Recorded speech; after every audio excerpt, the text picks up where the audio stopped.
Mikel, good afternoon, good to see you. Hello. Can we start off with team news for Sunday and any developments and updates on William Saliba? No, no real changes in the rest of the players that were still injured. We have some hope with one of them. Tomorrow maybe he's able to train, but we have to see. And that is? I'm not going to tell you.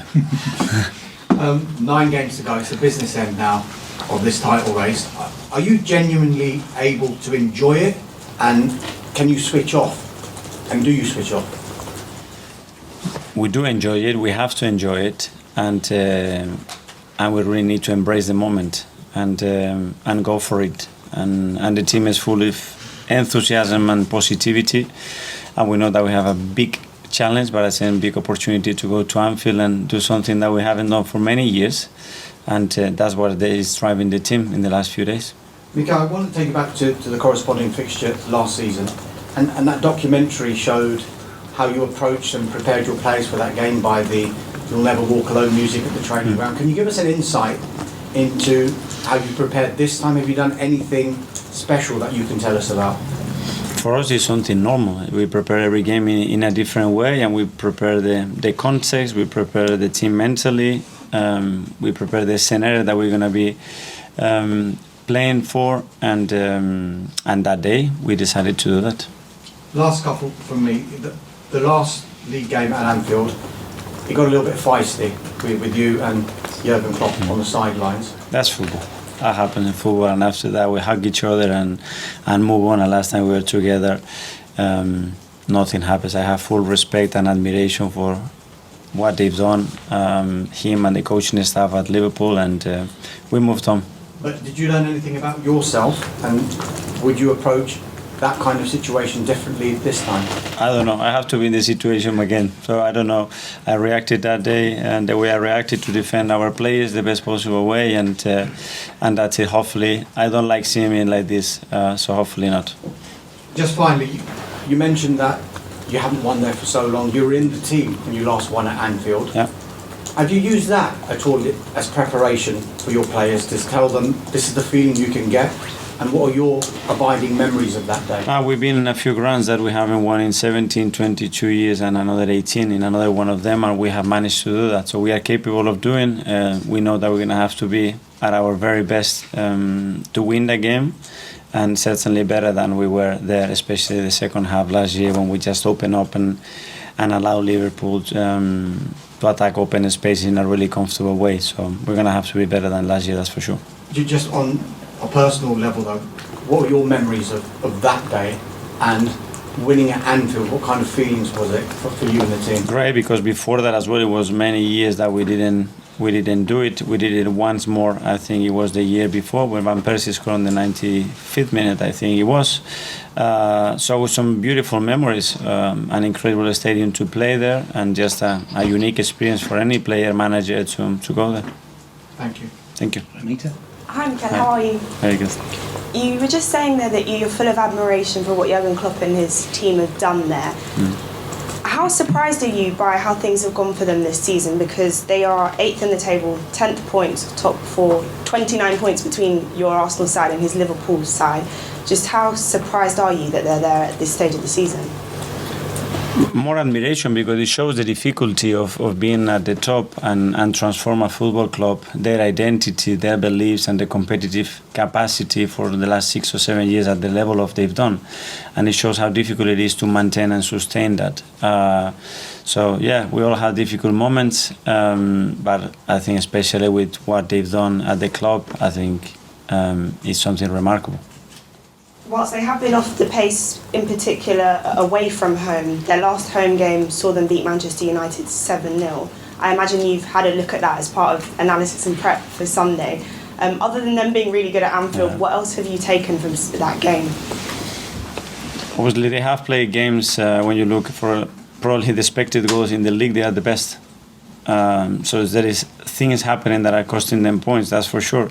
But at home, you've seen a different kind of team, and we know how it is to play there, and we have prepared for that, expecting the best possible Liverpool, and us being the best that we can be, and if we do that, we're going to have a chance to win the game.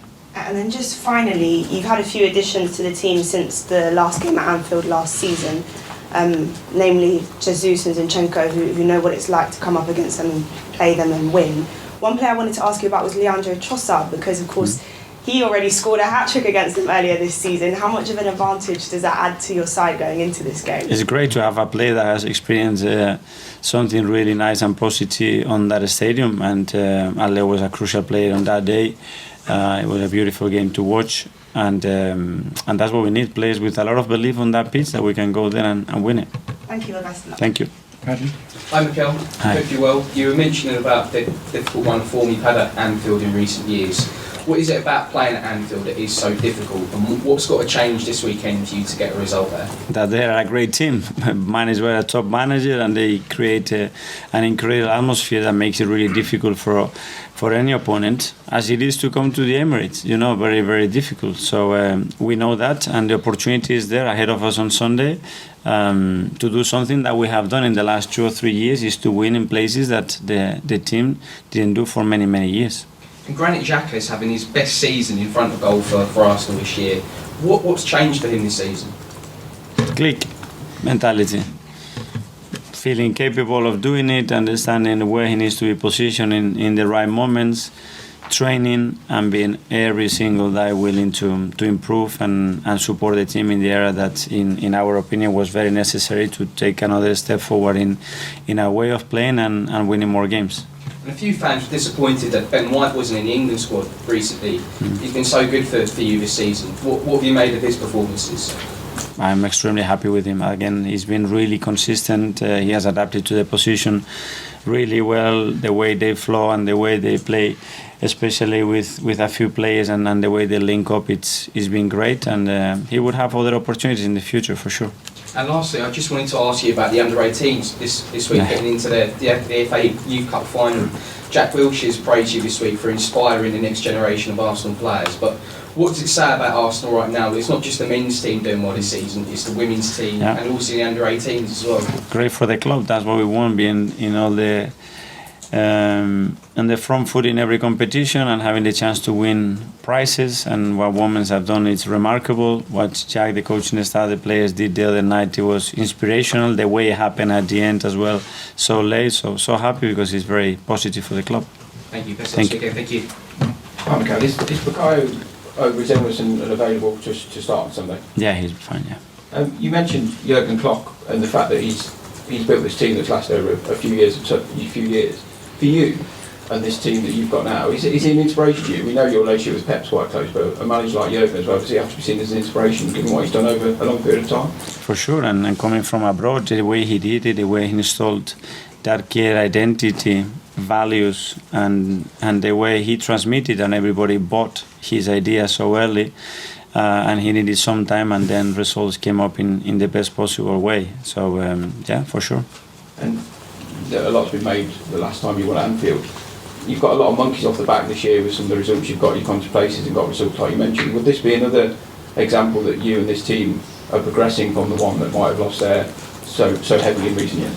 Yes, and that's what we have to prove on Sunday, to be able to go there, perform, be emotionally sound, and do the right things that we have to do in each moment to get away with the result that we want. And just finally, you play after City again. Do you prefer that, or is it easy to say it's all dependent on the Man City, or do you prefer it? That helps, but it doesn't matter, honestly. We have to focus on what we can do. There's still a lot of games to play for, and this is going to be a long race. Sammy? Just on Klopp, Mikel, I think he's in his 7th, 8th season there. Can you see yourself having that sort of longevity at one club? I think at a club like this, you have to earn the right to do that, and he absolutely earned that right with the way that he transformed the club, and especially with the performance and results that they had and how much they won. So you can sustain yourself at this level only if you produce the results that are necessary to continue in this job. And a big thing for the squad this season that they've spoken about is using painful experiences, Tottenham, Newcastle. How much going into this do you make them use what happened at Anfield last year as fuel for Sunday? Well, there are similarities. Obviously, the context is different. The team and the players that are going to be on that pitch are going to be very, very different as well. And we have to use it in the way that becomes positive for us and give us energy and believe that we can do it. And that's what we do. Hi, Miguel. You've got 4 attackers in really good form now. Obviously, Saka, Martinelli, Trossard, Jesus. But there's only And Reece. And Reece, of course. But even more, there's only 3 places Yeah. in that attacking lineup.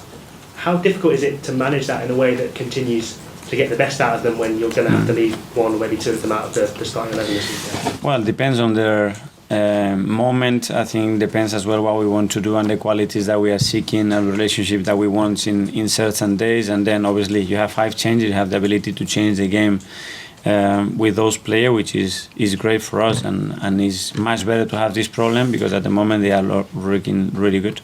Would you have maybe a separate conversation with the ones who are left out, maybe similar to what you did with Kieran Tierney earlier in the season when you took him aside and said... We normally do that, especially with the players that obviously are there in very much contention to understand why we need it or why we made that decision. So it's clarity, and when there is clarity, I think the emotional state of the player is much better to go and afford a club and a team like we're going to be facing on Sunday. Hi Mikel, you spoke about the 3-2 win over Liverpool early in the season being one of your most beautiful moments at the Emirates. Did something click in the team's mindset, do you think, where they maybe realised that we're in a proper title race this season? That was a big day for us, big result, and especially the way we did it, and we did it at the end after having a really good second half performance as well. All adds up, all helps, and all gives confidence to the team to go to a different level and having the belief that they can win it against these type of teams. And you've repeatedly said over the years during your difficult times against Liverpool that you can't go there and play with fear. During that 5 losses in a row the last couple of years, did you sense that your players were playing with fear? And what makes you think now that they've got over that? No, first of all, it's a different group. We are coming from a different position, and what I see is enthusiasm and positivity. And something you need to have there is courage. Courage to play, courage to impose yourself in the game and be dominant. And on Sunday we will try to be that team. If you go to Liverpool and get a win, you spoke about being at stage 3 or 5. Does that take you to stage 4 if you can go? Our result doesn't take you. Unfortunately, we wish, because then we could have been through many different phases this season, but it's not that easy. It will be very helpful though. Mikel, just on that touchline incident with Jurgen, on reflection, do you think that riled the home crowd up that day? Because it was 0-0 at the time, wasn't it? And you were in the game at that point. Yeah, but after that we had the best chance in the game. And we could have gone 1-0 up, and 1 minute later we have a wild free kick, and they score a goal. Who knows? I don't know. Because you often talk about the connection with the fans at home and how important that's been.